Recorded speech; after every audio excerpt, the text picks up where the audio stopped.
you are and if you're associated with a group or organization, what that is, and maybe your affiliation with that. We're gonna start with Andrew Parsons. Okay, good morning. Wow, I didn't realize this was so good. This is my first time coming. I'm with Community Health at the Whole Center. I oversee all the school-based clinics within Peoria Public Schools. So we're in Peoria Manual, Peoria High, and Tree-Wed, but we cover all the students of Peoria Public Schools, as well as East Peoria 86 and Union 108. And then, as you know, if you're from Peoria, the Whole Center for Health Education is where I spend the bulk of my time as well for health education. Depending on how old you are, you may have visited as a child. Depending on how old you are, your children may be visitors. So, here I am. I'm excited to be here and learn what this is all about. Wonderful. Yes. So, my name is Sarah Peterson. I am a nurse practitioner with Unity Point, working in Andrea, and my main school is at Tree-Wed School. Wonderful. Is Sarah? You say Sarah Peterson. Wonderful. Who are you? Oh, yes. I'm Christian McKinney. I am the Health and Policy Coordinator with Peoria County. Wonderful. Thank you for being here. Christian. Okay, I hesitate. It's day 5 for me. Oh, well, welcome.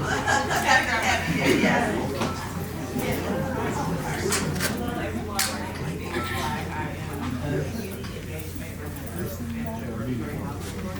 So this is my first time to this meeting, and what I do is I work with partners in the community to help with resources for our families, and I also work on grants and programs, applications to bring more programs to the Peoria Housing Authority to serve our residents. Welcome. And how long have you been there? I've been 18 months. Okay, wonderful. We're happy to have you here. I didn't get her name. Venus, like the planet of the principal.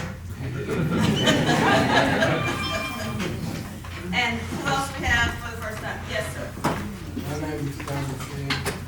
I represent Disability Transportation, provide state transportation to and from medical appointments around the Peoria area.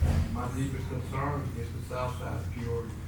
You know, we have a lot of issues going on in that area, and we want to work with this group and allow them to try to promote the change that will. Excellent. Well, you'll learn that that's our focus and our initial strategy is the south side as well as the pure violence, the East Bluff hotspot. Yes. Good morning. My name is Rachel Pollard. I'm with the Peoria Housing Authority, Senior Director of Operations.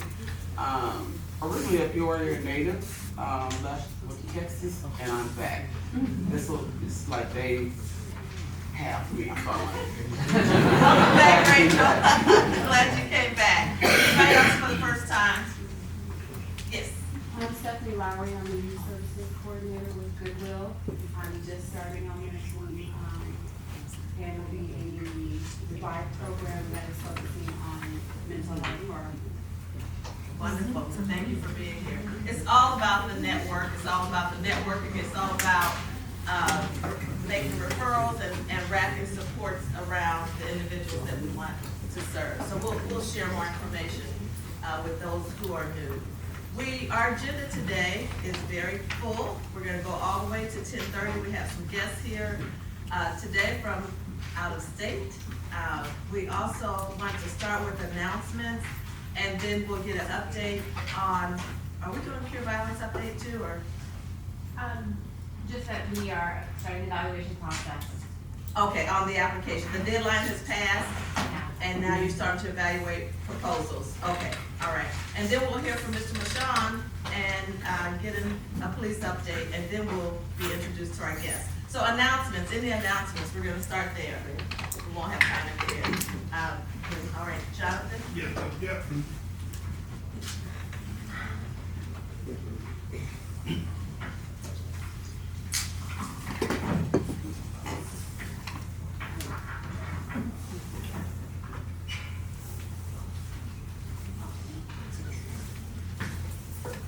So about, how long have we been doing this, man? 18 months. A year and a half ago, we all talked about some of the things that we wanted to implement to try to make the community a better place. And as with anything, it takes a while to get things up and going. So, I presented a presentation that talked about changing that narrative and using the media in ways that they've used it for other things, but never in our community. For example, when it came to COVID and the vaccination, in order for half of the world's population to take that vaccination, they had to do a massive media and marketing campaign. And so I said, what we need to do is to take that awesome tool and point it inward into our community. And so we went on further to write a grant with the R3 program entitled Change That Narrative. We were able to secure that grant, and part of that grant is what I put on everybody's table. So we got 2 postcards on the table, you can see them. We got 15,000 of each one of these postcards printed. The first 15,000 has just went out in 3 different area codes. The next 15,000 will go out in 2 weeks. And then every 2 weeks, we're gonna do a different 15,000 postcards. And all it is just a drip, drip, drip of trying to inject the way we think the community has to start manifesting its thoughts and being better. The brochure here talks about change that narrative. In addition to these postcards, what we're also doing is we're doing TV commercials, we're doing radio ads, we're doing social media, and I'm gonna actually play the first ad that we're gonna have coming up on radio real soon. I don't know how loud this speaker will be, but hopefully you all will hear it. And what we're trying to do is with all of the ads and all of the different formats, we're trying to tie them together. So if you see a postcard, then you see a billboard, and then you see a mural, and then you see on Facebook, you know, it starts to register with you. And we just, and one way that all of you all can help is when you see these cards, you see the direction that we're going in, you may have a thought that you think would be very compelling. Shoot it to us. I'm gonna use Terry, I'm gonna use other people in the community like I'd use myself with positive quotes to send in ways to challenge the community to be better, do better. And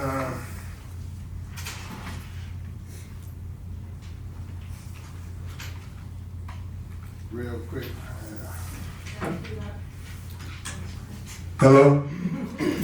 No, it's just on my phone. It's just a radio ad that we're coming out with. So this will be the first one that we come up with.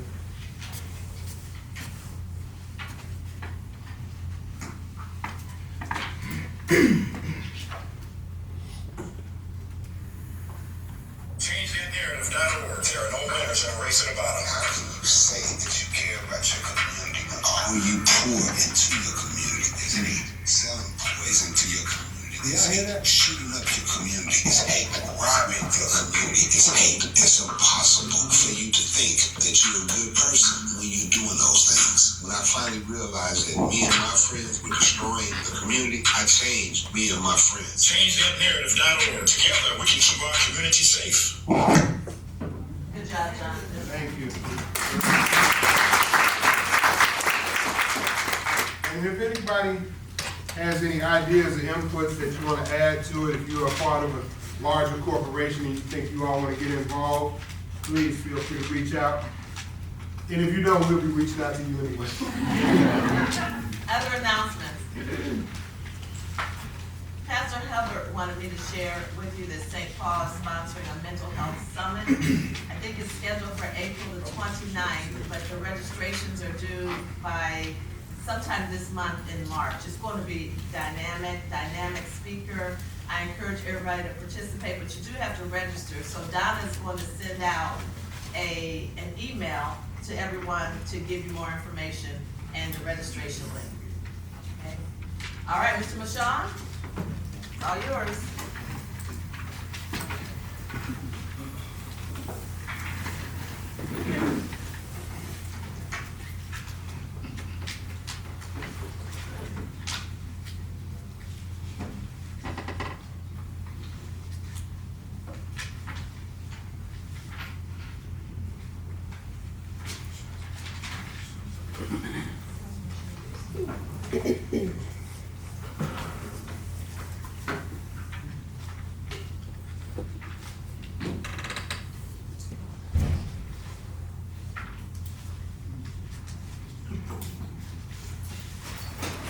All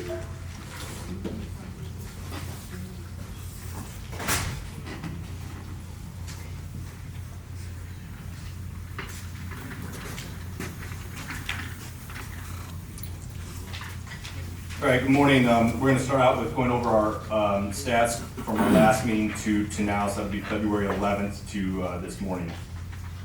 When we look at the amount of shot spotter alerts and the rounds fired, so you see we're up significantly in alerts and rounds fired. I want to make something clear on this. So we've had an increase in some fully automatic weapon fire. So last week we had 70 rounds fired in one incident. We do have one of those weapons in custody now. We're waiting for the results on that, but it's looking like that weapon's going to come back and account for almost 100 of these rounds.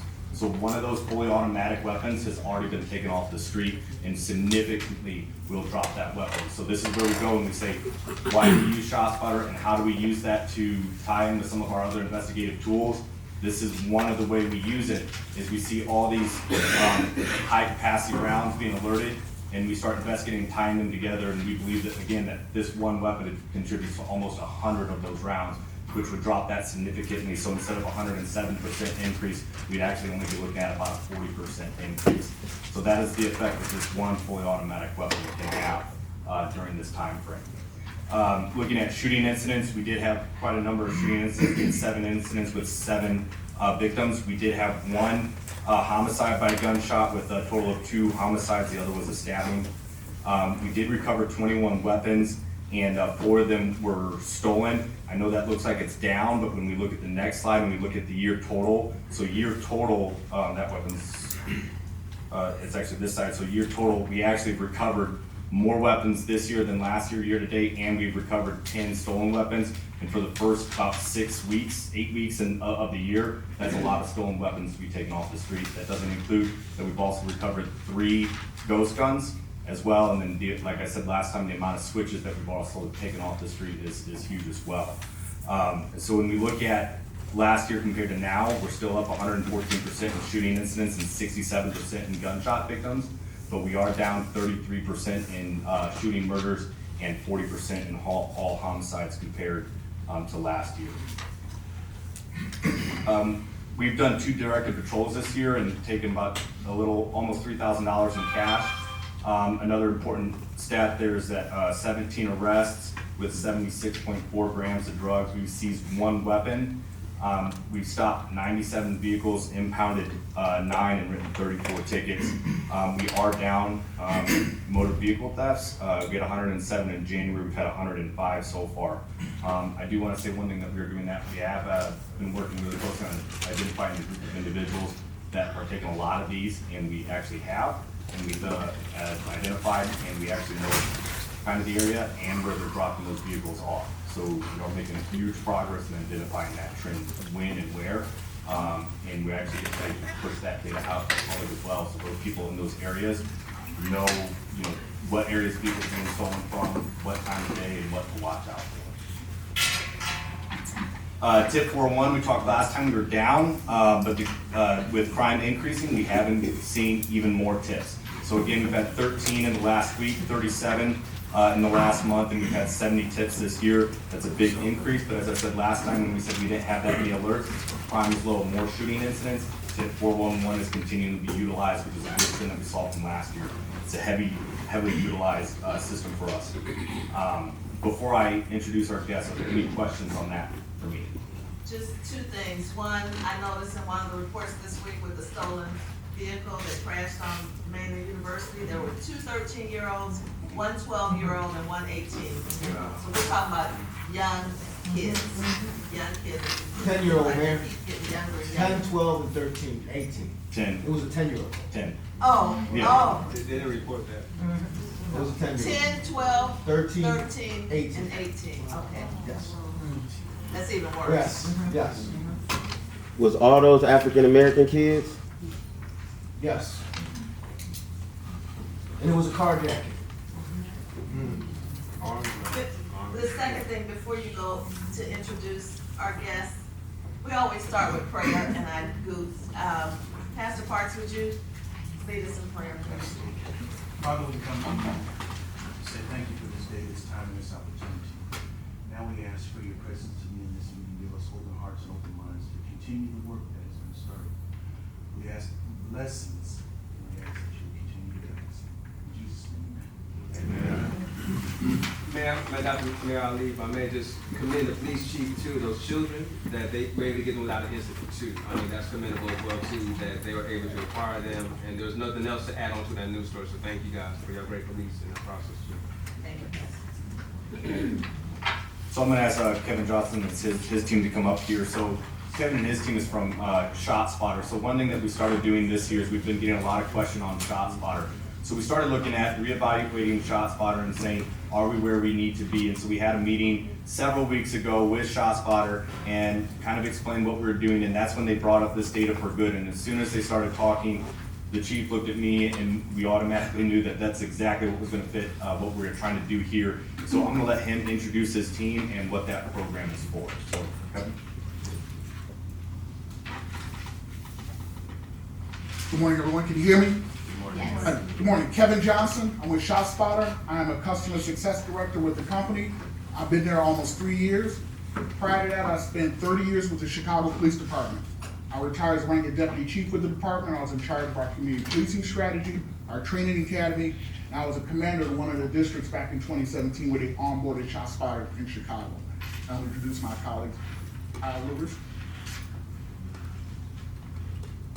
Well, I'll go first, since I'm closer to the mic. Paul John, Director of Community Engagement with ShotSpotter, previously Manager of Direct Mayoral Engagement at Everytown for Gun Safety for the past decade, but also volunteered for various community accountability organizations. So I really try to use my background in gun violence prevention and police accountability and bring them together at my role here at ShotSpotter. Thank you. Alfred Lewis Jr. Can everybody hear me, or do I need to get behind the microphone? Great, thank you. When I was 6 years old, I knew that I wanted to be the police. So at 6 years old, I determined what my career path was going to be. I joined the United States Army at 18, did 3 years in the Army. I retired from the Fort Lauderdale Police Department as a lieutenant 17 years ago. And I was the first person hired at Miami Gardens Police Department to help them build that agency from scratch. I retired as the Assistant Chief of Police. And I was at the Police Foundation out of Washington, D.C. I did collaborative reform initiatives, critical incidents, and research under the authority of the Department of Justice. And then I've been with ShotSpotter for about 6 years. Started the Customer Success Department, and I recently come into the role as Senior Director of Trauma Response and Customer Success. I am passionate about what we do. One of the things that someone asked was, were those children African American? And most of us assumed that they were. But one of the things that I wish that I knew when I was a younger police officer, I really wish that I knew that there were things that have been done historically in underserved communities that have us at this point. And there are professionals in this room who are very aware of adverse childhood experiences that alter the youth mind. Gives them increased incidence of being at a heightened sense of awareness, being impacted by alcohol and drug abuse, or more likely to have issues with alcohol and drug abuse, and then rolling into a dual diagnosis scenario where they also have mental health issues, anxiety, depression, so much tied to what has happened in communities of color over a period of time. So what we're seeing, I'm now not surprised with the knowledge that I had. I wish I had that when I was a younger police officer, because I would have policed very differently. So over the last 15 years, my emphasis has changed. I've been very passionate about community engagement and understanding that other things have got to be done. At ShotSpotter, we're paying attention to the root causes to what is occurring in communities that have been historically underserved. And we formalized it recently in our Data for Good initiative. We have more data at ShotSpotter than any other entity in the world as it pertains to gunfire activity. And I'm not talking about just gunfire that occurred over the last 24 hours, the last 3 days, or the last 7 days. I'm talking about the fact that we have the ability to produce, our customers now have the ability to produce on the fly temporal grids where they know the day of the week, the days of the week, the hours of the day, and repeat gunfire location where gunfire is occurring. So, what are they doing with that data? Most of the time it's sitting in a web-based application, and we're using it for guns and badges responses, which is of critical importance. You gotta have the guns, you gotta have the badges, you gotta find those serial trigger pullers, you gotta respond to those immediate gunfire events, render aid, get medical care, all of those things to save lives. But at the same time, we need to start being purposeful about bringing together stakeholders like everybody in this room. There's 50 people in this room who are stakeholders who, when we start working together with precision on where gunfire events are occurring, it changes the narrative. It has taken us decades, if not generations, to get to where we are, and it's gonna take us a little while to reverse that trend. And that's what we're hoping to do with everyone in this room. Before I go any further, I wanna thank the mayor and the chief for the fact that they are aware of this, and they said, we want to be a part of this. We want to institutionalize this within Peoria, as opposed to it just being something that we're doing for the cameras or the gram. We're doing it because it's the right thing. If you have any questions as I'm sharing information with you, or Paul is sharing information with you, please ask those questions. Make us respectful of your time. Let us know how long we have. If we're running out of time, let us know. 10:30. Okay. So 10:30 is the clock's back there. Great. So what we're gonna do is we're gonna share information for those of you who may not be aware of how ShotSpotter works. And then what we're gonna do is we're gonna share with you where ShotSpotter is. We're gonna share with you the gunfire activity over the last 7 days. Then we're gonna go into the Data for Good presentation. Is that all right? Thank you very much.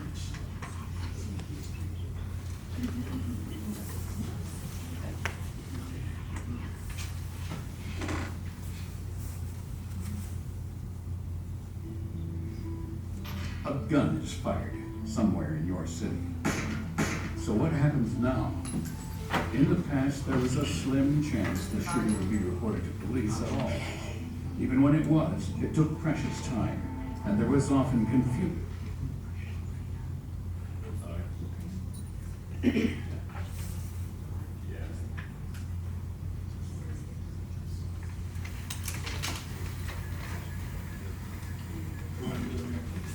Yes, please, thank you.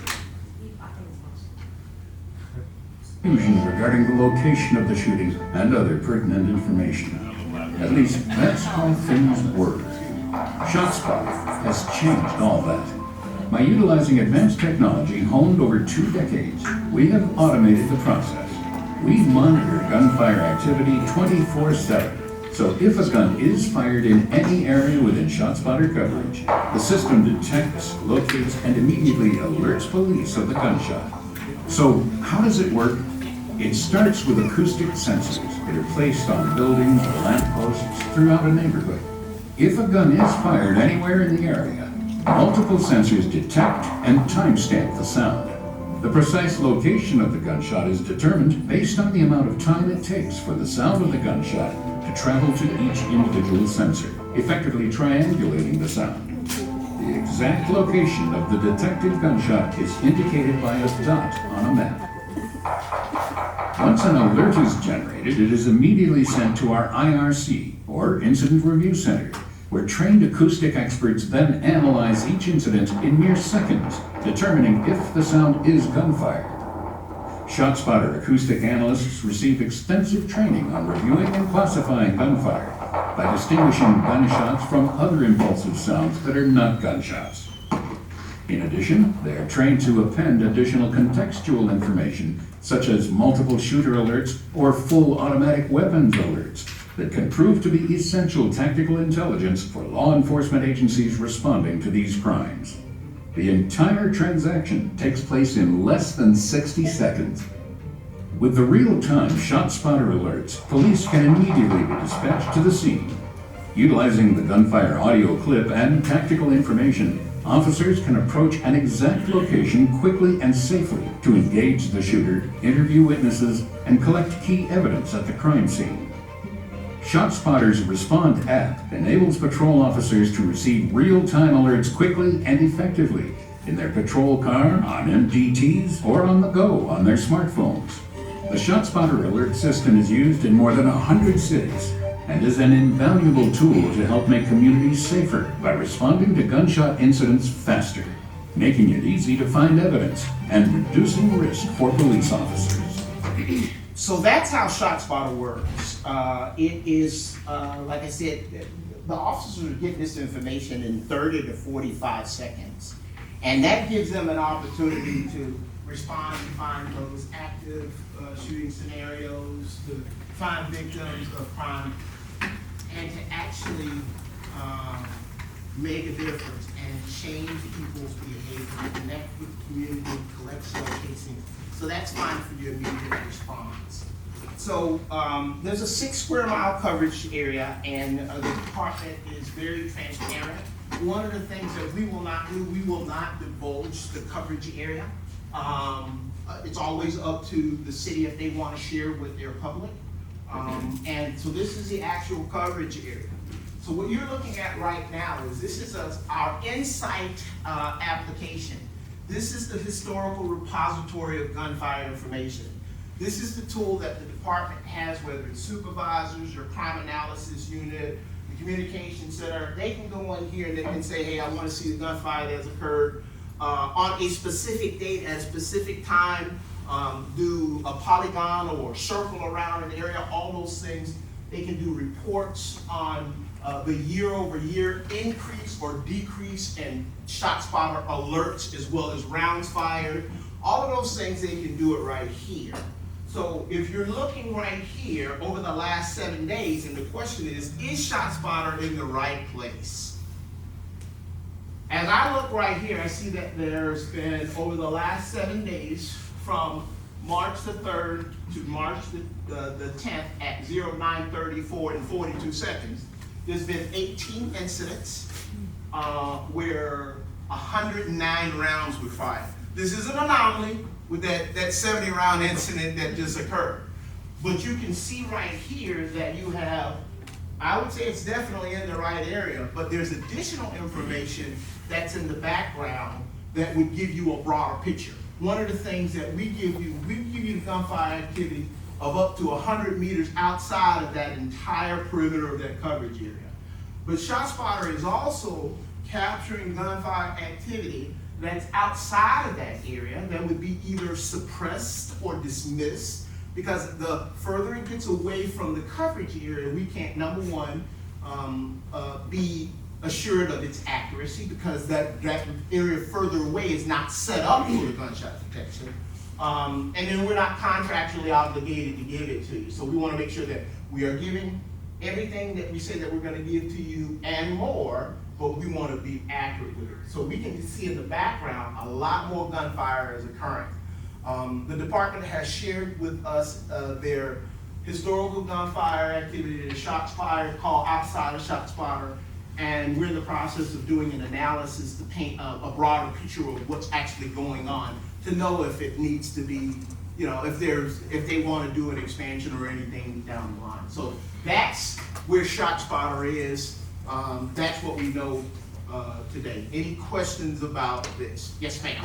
My question is, how do you assess victims or lives saved? Is there information inputted by the police department so that you have that kind of data? So what you're talking about is metrics tracking, and that's one of the things that we encourage our customers to do. We have historically, as law enforcement agencies, not done a good job of tracking tracking the metrics on the different tools that we use. Just so you'll know, ShotSpotter is probably one technology that has more demands put upon it than anything else.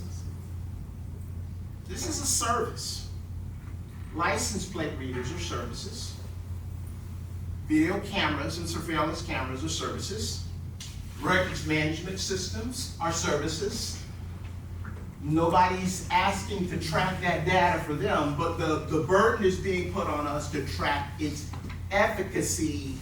Quite often it's tied to the number of arrests, number of lives saved, number of shell casings recovered. And we work with our agencies to improve their metric tracking. The police department does have information on their metrics, and yeah, I can actually answer that. So the question is, how do we use this to save lives? How do we use this to further the investigation? So as I told you earlier this morning when I said, all right, we had these 2 alerts, they were 30 and 40 rounds for a total of 70 rounds, happened within seconds of each other. The way that we catalog and we tag each shell casing is a very specific way. Because when we take that and then we put it through our system that does a ballistic fingerprint and tells us that they're related to other casings, I can go in those 70 rounds and I can say, I know for a fact that we had 3 weapons in that 70 round incident. I can tell you which weapon we recovered and what other shooting it tied to. Then what we do is we look at that and we use it in 2 ways. We either retrospectively use it to go out and make an arrest, or as these links build across the town, we'll look at them and say, we believe that this person has this weapon, we can go out and then we can go and conduct an investigation. Furthermore, what it allows us to do is it increases our response time. So before ShotSpotter, the only time we ever really found out about a shooting is when we had a gunshot victim.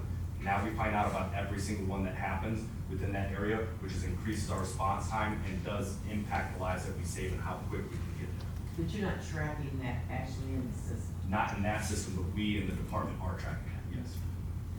it's Jacob, right? Yes, sir. So what Jacob just explained to you, what he just described to you is a gun crime intelligence centered strategy. So that strategy is it's a gold standard associated with the time frame on how soon they get back, analysis of the shell casings, tying it to other gunfire events, trying to identify serial trigger pullers. Many people don't realize that you don't have a lot of people shooting, you have a few people shooting a lot.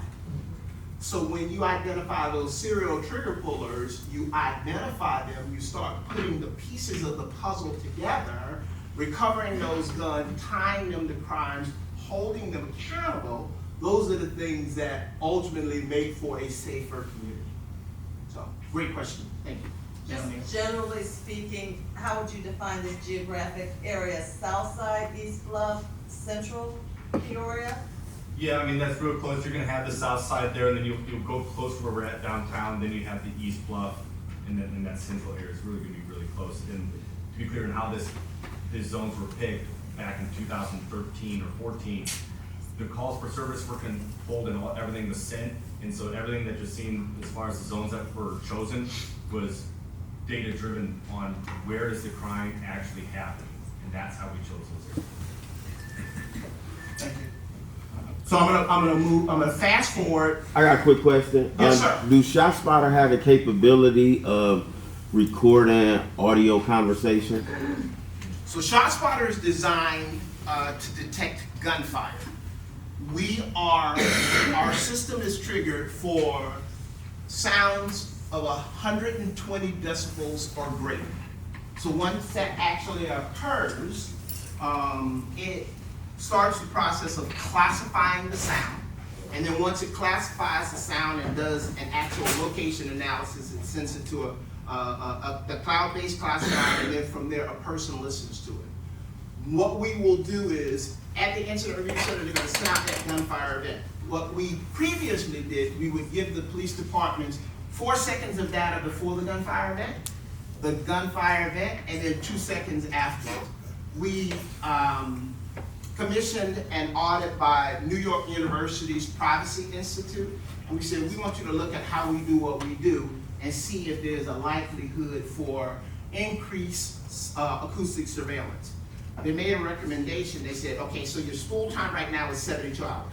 Take your spool time down to 30 hours, and that's the time frame that all of the data is rewritten, on non-alert information. And instead of giving the police department 4 seconds of data before the gunfire and 2 seconds after, give them 1 second of gunfire, 1 second of audio before the gunfire event, and 1 second afterwards.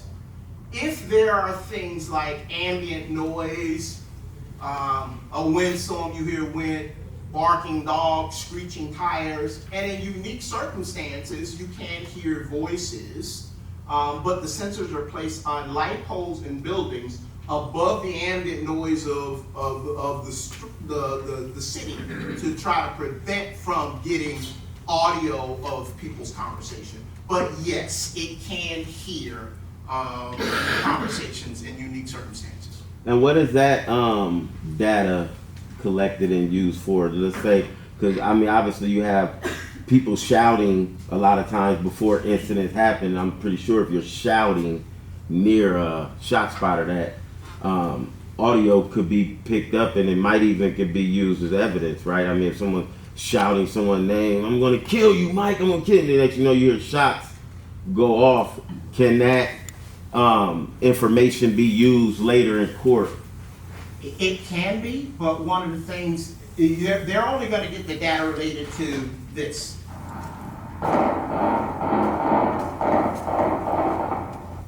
That was a full auto engagement. If you can hear stuff in there, they can definitely use it. We've actually had some customers who've tried to subpoena us and say, hey, we want additional audio, and we say absolutely not. We will fight it vigorously because we are not an acoustic system for voices and conversations during criminal offenses. This is a gunshot detection tool. But if you do hear something else, yes, you can use it in court. What actually happens is that there is an investigative lead summary, a little general document that's created right off that they can use for their initial investigation. If it goes to trial, they'll need to do a detailed forensics report. A forensics expert will actually produce that report, and they will testify in court if necessary. Any other questions? Great question, Doug. Privacy concerns are very important to us, as it should be to you. So our Data for Good initiative, if you Google search ShotSpotter, Data for Good, or you can go right to our website. This is an initiative that we've started over the last couple of years, and we realized that we need to do more with this data. We need to expand the reach of who we're providing this data and information to, so that we can bring precision responses to the root causes of the problems. And for that matter, even give preferential treatment. You have areas where you have gunfire occurring and you have a summer school program. Give preferential treatment to the children who are impacted by that. These are ideas. These are things that have worked successfully in the past. Identifying people who have been harmed so that you can bring in services. So we're paying attention to that, and we're getting our customers to do the same thing, and that's why we're here today. So if you want additional information on our Data for Good initiative, on our website, it has that information and different incidents and testimony. So I'm going to go right into the information related to our Data for Good, and Paul is going to work with me on it, and he'll do we'll bounce back and forth. So I shared with you, there are things that I wish that I knew when I was a young police officer. 41,000 Americans die from gun violence every year. The United States of America has a 25% greater chance of our citizens being injured in gunfire incidents than most developed nations. Every day, 200 people sustain non-fatal gun injuries in our country. And 1 in 4 individuals in that group, under 24, have a chance of being the victim of another gunfire incident within the next 10 years. Think about that. From the police department standpoint, we know that. We say they winged him this time, and they're like, okay, 6 months from now, a year from now, they're probably gonna get him. He's gonna be, so we know that from the police department standpoint. Societally, what are we doing? What services are we doing to identify those people to give them the intensive care and services that they need? In the first year after somebody has been a victim of gunfire event, they have a 40% increase in physical pain and other forms of pain symptoms. They have a 51% increase in psychiatric disorders. And there's a 58% increase in substance use disorders. So, Friday I got a call from Leslie Dixon. I've known Leslie for 35 years ago. She was a dispatcher at the Fort Lauderdale Police Department. She called me up and she said, Al, my son was a victim of an attempted homicide in Miami Gardens on the 25th of February. So there were some issues associated with the investigation, and she needed some help from me. She hadn't heard from the detective, so I reached out to the crime scene supervisor and the major over investigations. I started the ball rolling, and Leslie talked to me about how her son was feeling. He's traumatized. And victim services hadn't contacted him yet, but they have since. But I told her, you can't wait for victim services. Is he still under your insurance? He's 22 years old. She says, yes. You need to give him some help. He needs to get psychological services as soon as possible. That's if these numbers would be lower if there was care.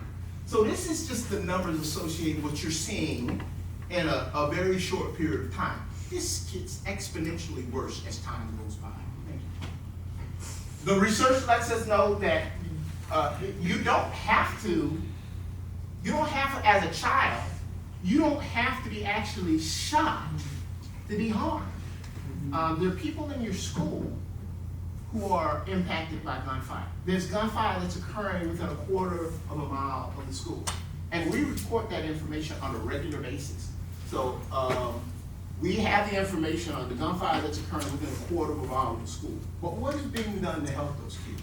We want the school board and we want other entities to be a part of that. Because it also, those kids who are not getting that care, they start doing other risky behavior. We talked about COVID early on. What was COVID? What was it? What was it? Virus. It was a virus. And what did it do? It spread. It spread. Gun violence is the exact same thing. It spreads like a virus. We did a lot to address COVID. We isolated. We had a bunch of medical professionals involved. We had the psychological community involved, and we attacked it.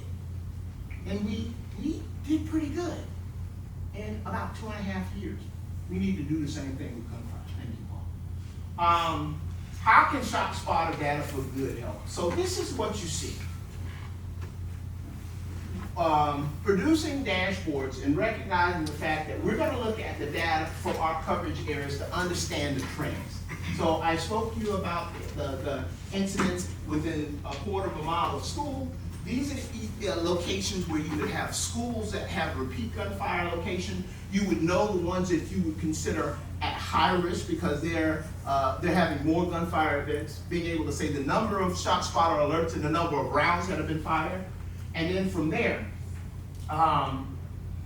identifying the areas that are high risk. So now that you know the areas that are high risk, now you identify with the school board the kids in those areas who are subject to those exposures. You identify and you monitor the trends. I already talked to you about the times of the days of the week, repeat gunfire locations. And then you basically, it shows you that information, the hours of the day and the days of the week. I kind of got ahead of myself.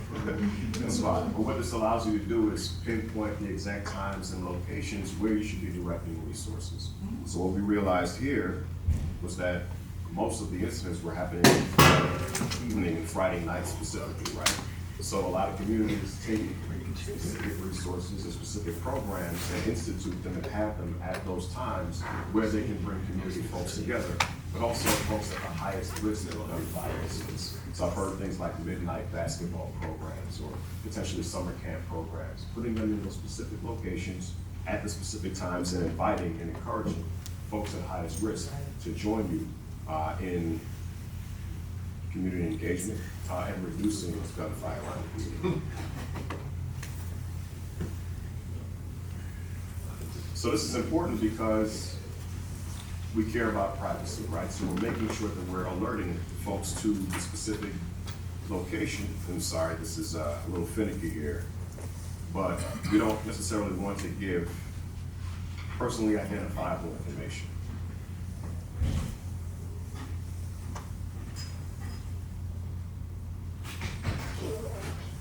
So essentially the four main things that Data for Good and ShotSpotter are set up to do is one, identify the highest risk areas to figure out exactly where you need to send your resources alongside law enforcement. Of course, help local authorities gain specific data and insights. Again, monitor trends to see specific times and the locations of where things are happening. And it's up to you to develop support strategies for those who need them most. And of course, we have access to other police departments, other key stakeholders across the country. So we want to work with you to share best practices of what works best in those communities, especially communities that look like yours.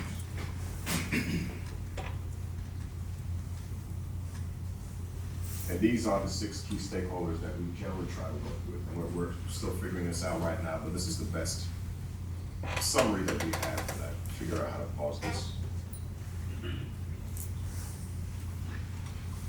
So we have offices of violence prevention and neighborhood safety. I'm gonna keep going back. How do you know how to pause this?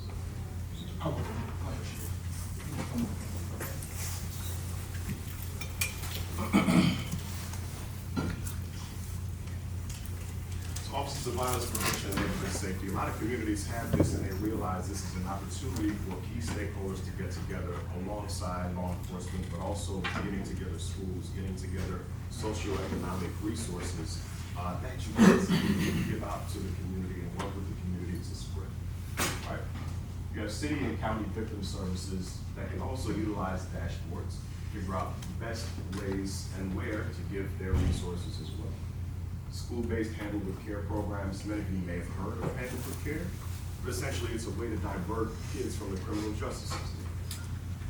Precision Handle with Care allows those programs to use our data to say, okay, these students may have been exposed to gunfire within the past week.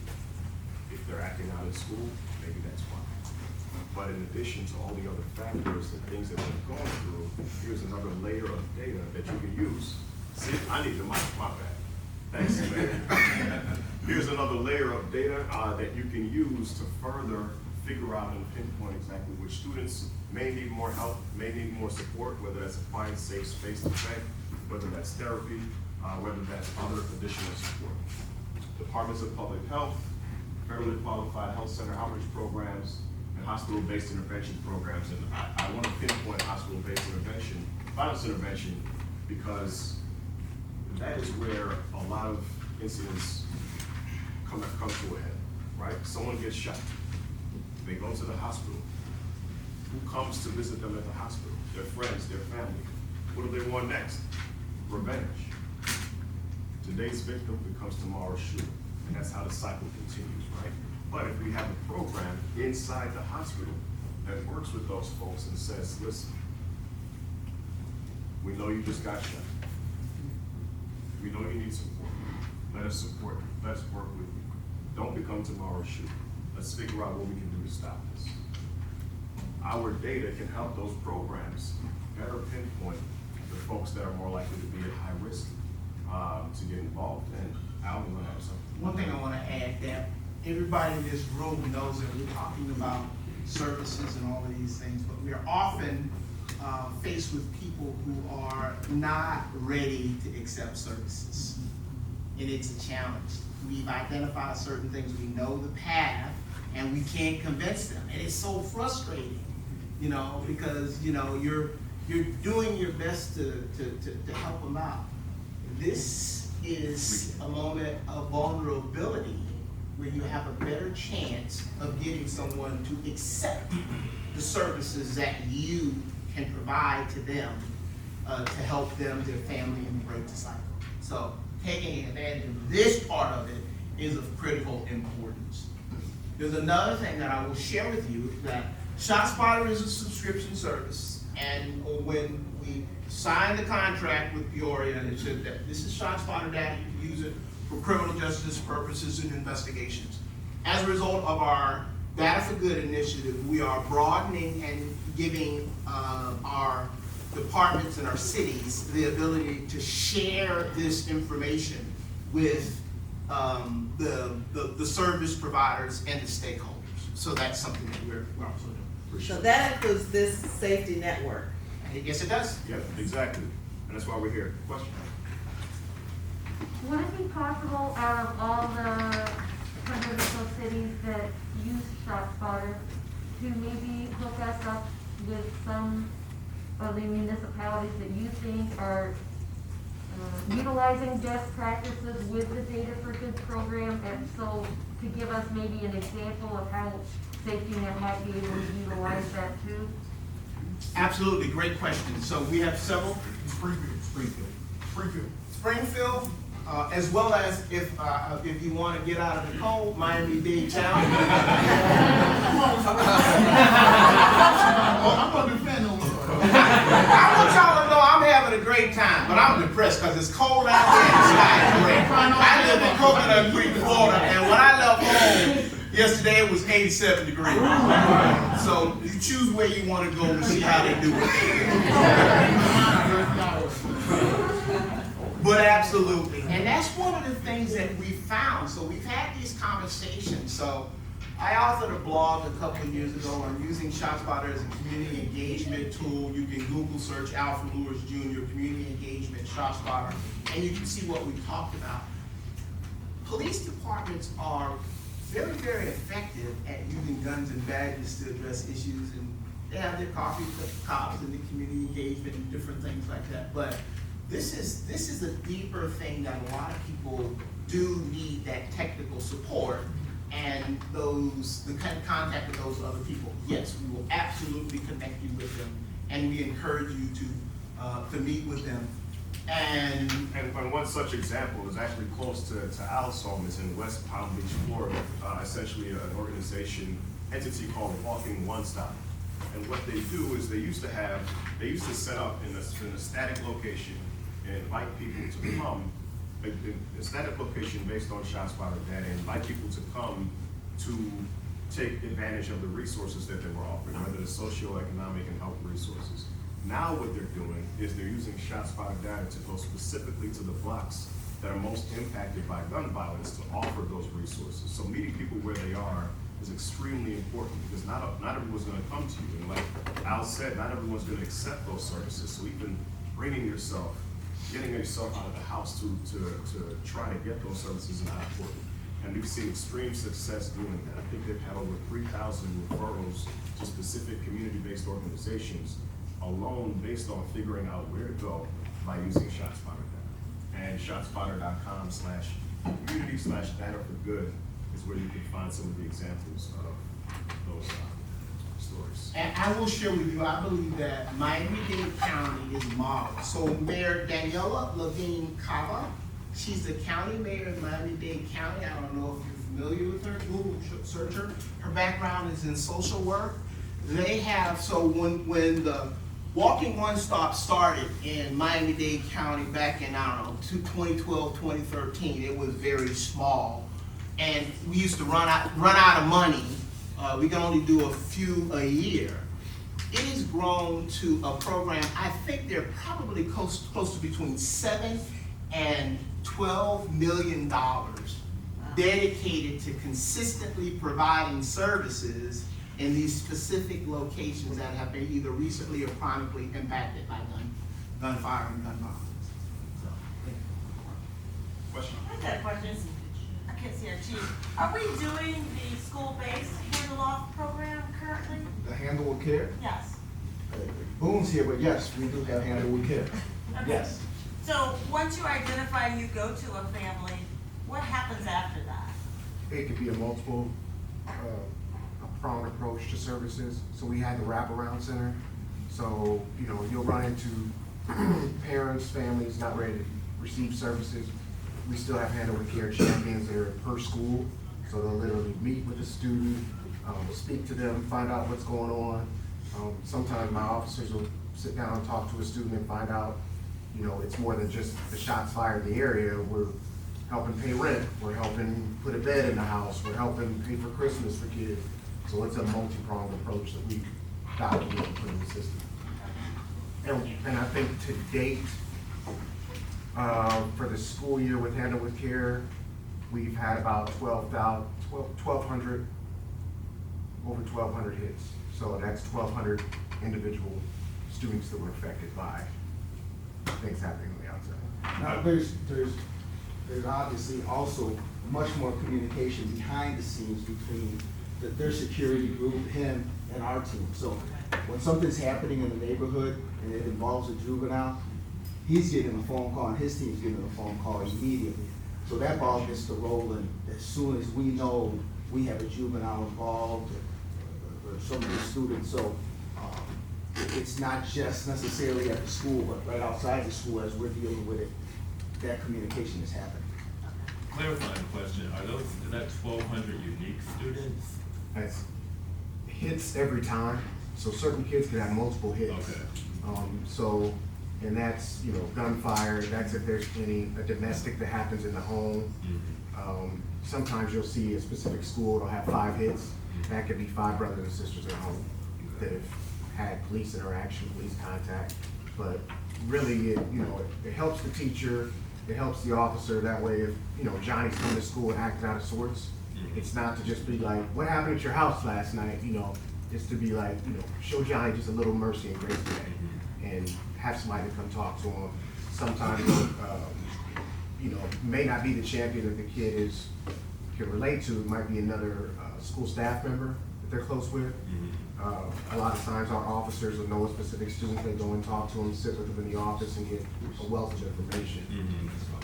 So it's multiple, it's a multi-pronged. And on average, of that 1,200, what's the average number in terms of interfacing and experience that you would have with one of those students? I wouldn't know that data right off. Okay. It's a lot, and of course you can literally, look at the map with ShotSpotter and look at the map with crime. We probably would be able to predict the exact schools that are having the highest number of hits, and you'd be right. Appreciate you. Another question? Yeah, I heard you compare the virus, COVID, to gun violence. As we know, COVID didn't discriminate. I'm pretty sure probably everybody in here lost someone to COVID or had got it themselves and was affected by it. Gun violence in Peoria, Illinois, it seemed to only be affecting African American youth. When I go to the hospital for a virus, flu bug, which they'll tell you there is no cure, it has to take its course. Your immune system, your body has to defeat the virus itself. We can give you medicine for the symptoms, but that's all we can do. There is no cure to viruses. Out of 10,000 diseases known to man, we claim to cure 2, which is like polio and smallpox or something like that. So we're using words cure, we're using words violence, disease with gun violence. Our latest homicide was a stabbing of a 22-year-old female stabbed another guy. So I have to disagree that the gun violence is compared to a virus, for one, and for two, if we gonna use a program like Cure Violence and claiming to cure something that doctors don't even claim to be able to cure any virus, they say it has to take its course.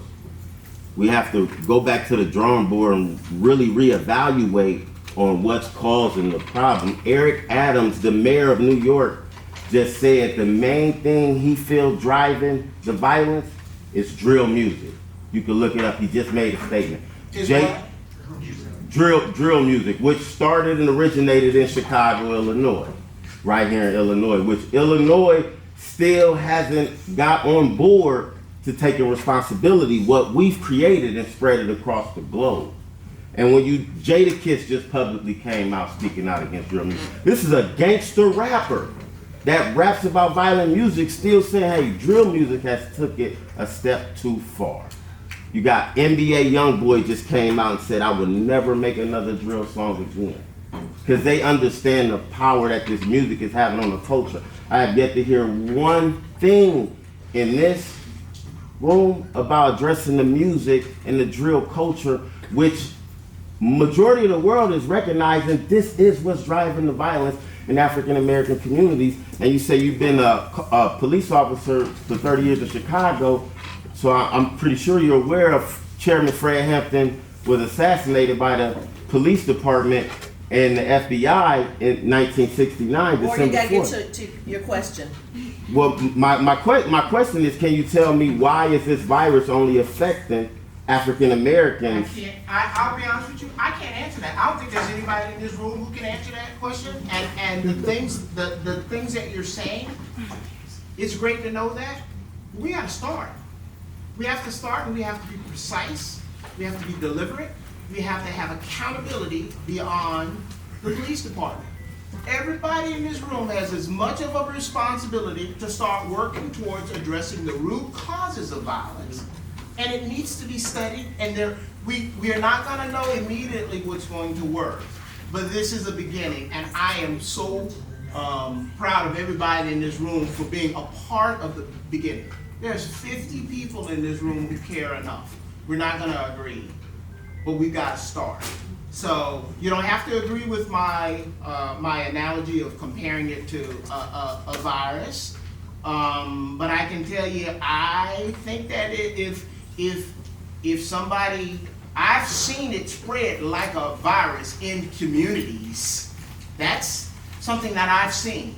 I know of incidents where Tequila Forche was at her grandmother's house. Tequila was 13 years old. She was getting her hair done, getting ready for school. A group of 4 kids rolled up to the house in Miami Gardens and fired the house up, hit the grandma in the leg, hit Tequila in the head, and she died right there. As I'm driving to that scene, I'm crying, thinking about my 12-year-old daughter. I'm talking to the deputy chief of police on the phone. I says, we have failed this community. He says, no, Alfred, we haven't failed this community. We're doing the best that we can do, but other people need to do more. So that's why we're here today, so other people can do more. And I appreciate and respect your perspective. If I could add to that real quick, there's 6 stakeholders up there, right? There's no one solution to violence. There's just a reason why there's so many people in this room right now. There's a reason why the police department is working with so many different people. Because it's a more holistic approach to violence than one organization or one entity. And some of the similarities between gun violence and COVID, yes, gun violence is not only impacting Black people, even though it impacts Black people by far. COVID didn't only impact Black people, but it did impact Black people by far. The rates of COVID in Black communities were far outweigh the rates of COVID in white communities. And only one of the reasons is because of the densities of the populations in which Black people live. If I can add to that, I think there is an answer to why all of these epidemics, because that's what we're talking about, disproportionately impact Black and brown families. And that's because systemic and institutional oppression, that's the answer. It's true. So I just wanted, because you said there's no answer to it. Right. There have been systemic barriers that have targeted Black and brown families. And it has continued to become a generational barrier and generational curse that has shackled youth today. Okay? I agree wholeheartedly. And one of the things that I appreciate the fact is that we're having this conversation. We're having these conversations in places like the FBI National Academy. We're having these conversations at the Police Executive Research Forum. Some people in the room don't want to hear it. Some people don't want to hear that there is systemic racism, that there's a lot of things that got us to this point. but we're having this conversation and more people are recognizing it and trying to move toward trying to address it. There was a place called Black Wall Street where systemic racism actually pulled black people together in unity, and they created businesses and companies and thrived. The Black Panthers, another organization, pulled together because systemic racism. When you think about systemic racism and economics has always been a problem for African Americans in this country. We wasn't killing each other like that back then. And it was worse in the 60s than it is now. We would have never had a black mayor of Peoria in the 60s like we have now. We have a black Puerto Rican chief of police. We got black president of District 150. So the system isn't even all white anymore like it was back then. So we can't keep blaming systemic racism over accountability. Today is not about blame. Today is about moving forward and get back on track. You got 15 minutes, and I want you to be able to finish your presentation and hopefully have some questions at the end. All right? I'll let Ward ask those questions at the end. Thanks, Ward. Oh, You got 15 the only minutes. thing that I wanted to say was, you can go back and forth all day, but we're here for a reason, and our mayor and our police chief, I've only been here for 4 years. I'm seeing the community come together. We cannot lose heart and we cannot lose hope, and we have to be vigilant, and that's what we're doing, so that's all I wanted to say. Thank you very much.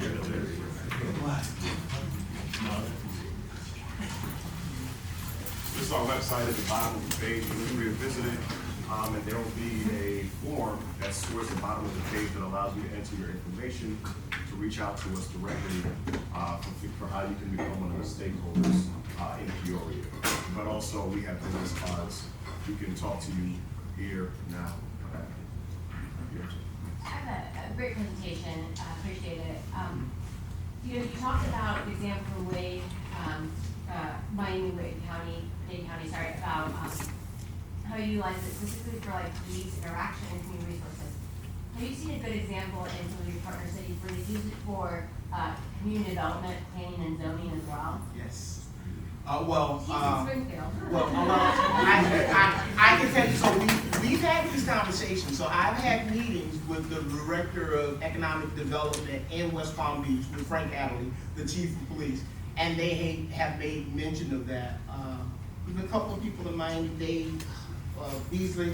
So my graduate studies are in public administration. So that's one of the things that we talk about. The economic development aspect of this, there are some people who are more concerned about, increasing the tax base, bringing in businesses that are now going to make a city more vibrant. So economic development has got to be a part of it and recognize the value of these initiatives. There are, what are the zones called? The like downtown. Yeah. So there are certain areas that you encourage people to come in and to bring businesses for reasons of making changes and instituting certain preference for people who are in these areas so that they're getting the jobs. This is all about it. This is all about making those changes and bringing in economic development. But we'll look for more. I can tell you that we don't have any cities that are specifically on the data for good path that are working hand in hand with economic development. It's a conversation. It's an early conversation. Keep in mind, we started 27 years ago as a gunshot detection company. So we have really changed. We've morphed, and our emphasis is on all of these things. We're just getting to that point. I'd love for Peoria to use the data to focus on economic development and be successful. But, other folks have had the conversation. Yes, sir. So I see a lot of data-driven things about the people on the other side of the gun, but what are we doing to establish a better and healthier mindset for people who are shooting? Because obviously that's where a lot of things go wrong. We can blame drill music. We can blame how disproportionately we handle these sentences. But we can see how we treat school shooters who are not of a darker hue. So what are we doing to address the root, the actual root, the person shooting the gun and not so much? I mean, it's important to focus on everybody. As I'm sure there's a few people in this room who experience gun violence, even from afar. What are we doing for the people who bidding, because they need help. So from a Peoria Police Department standpoint, I can, So I will, and infer, to kind of refocus the whole point of why we had ShotSpotter come and what we were doing here, because I feel like we've kind of gotten sidetracked, and we kind of lost view of what this presentation was for. So I'm gonna summarize, I'm gonna kind of help tie it together, which I think will help answer your question. So this whole year, and then all of last year, the reason that we started doing this was trying to identify where do we need to be and what resources does that area need. So if you remember at the beginning of the year, we looked at the map, we looked at the crime, and we said we have these areas that really need our help. Now, the East Bluff, Cure Violence is handling, is working in that area. So we said, what can this area, what can this group do? So we're identifying the area on the south end and what they need. So the first step is looking at where are we going to go and why are we going to get there? Once we get there, how do we identify what resources they need? Figure out what resources. This is where ShotSpotter can really help us and why we're looking at this, because they have done this. They're working with people who have done this. So when we sit there and say, they need this, why I keep bringing up Springfield is what ShotSpotter did with Springfield is once they identified that, they went into that area and they brought all sorts of services to that area, so all those people would go in and talk to housing and talk to other, city things and other community organizations to get those referrals and help with that. So what are we doing for the shooters, right? That was your question. So the question goes back as to, and you said it, the root cause. What is the root cause? We can't identify the root cause by just the shooter.